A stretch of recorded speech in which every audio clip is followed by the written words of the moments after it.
Hi again, guys.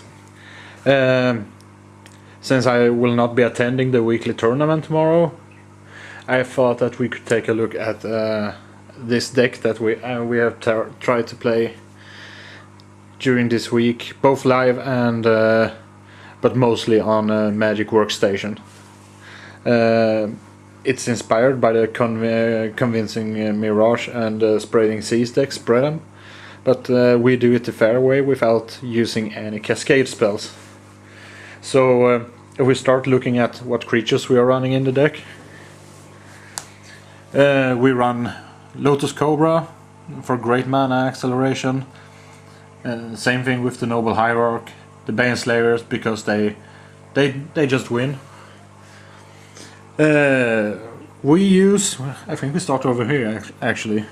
We use 4 of the Acidic Slime to disrupt mana and also to kill, artifacts and enchantments. And the Death Touch ability really provides some extra strength, really, in this deck.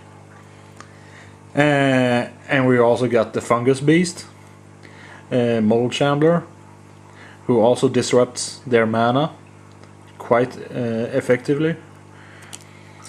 We also have these two guys, the Skyfishes, to actually bring these guys back up to our hands, just to use them again and again. And that part really worked out good.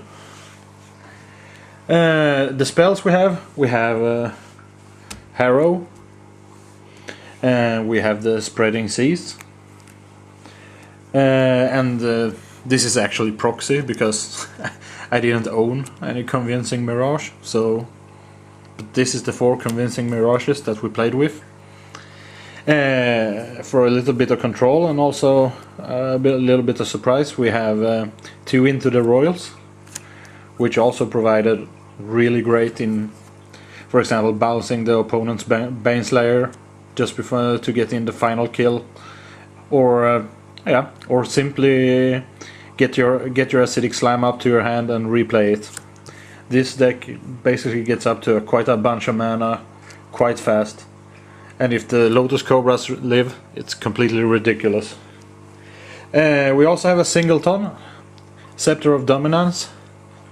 We wanted to have 2, I think, when we designed the deck, but I only got 1 and I didn't want to prox it, since it's a rare. These things I should be able to find in a garbage can anywhere. So we take a little look at the mana. In this deck we run 23 lands, since we have 8 mana accelerating creatures.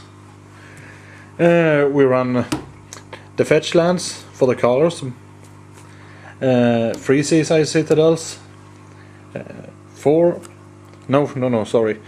Sunpetal Grove, 2 Glacial Fortress, and we also run 11 basics land, just to be able to max out our Harrows. This deck played really well against the Naya deck that was quite similar to the one that just won Worlds. It basically only lost when it didn't have an answer to his Baneslayer Angel. But I think that I'm pretty sure this deck won the bigger part of the matches. And it's not even close when it's doing it.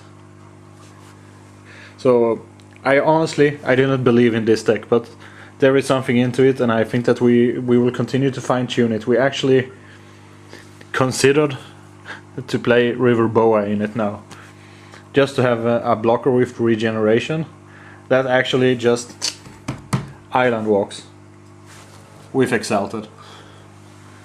Can get quite ridiculous.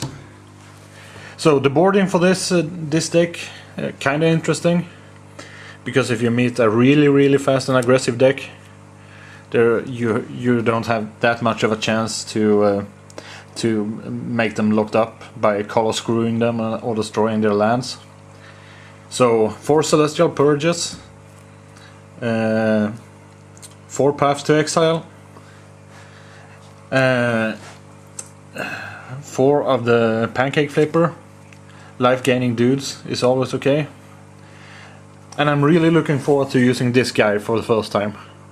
This is against the Eldrazi decks, since they basically don't have any removal or very few of it. This guy will simply own them. For those of you who don't know him, it's Royal Elemental, it has landfall. When a land comes into play under your control, you may steal a creature from their side as long as this guy is in play. I can see him completely wrecking the Eldrazi decks up. So, I'm glad that you liked the first one, and I hope that you will like this one too. Next week, after I will try to make a deck tech and provide some gameplay videos from the decks we're playing. I'm not really sure, but I think that I want to try to build an IAM as well, without Ranger of EOS and without Wildnight Cattle, because Wildnight Cattle is a pussy, right? Yeah, but talk to you later, guys. Thank you for watching.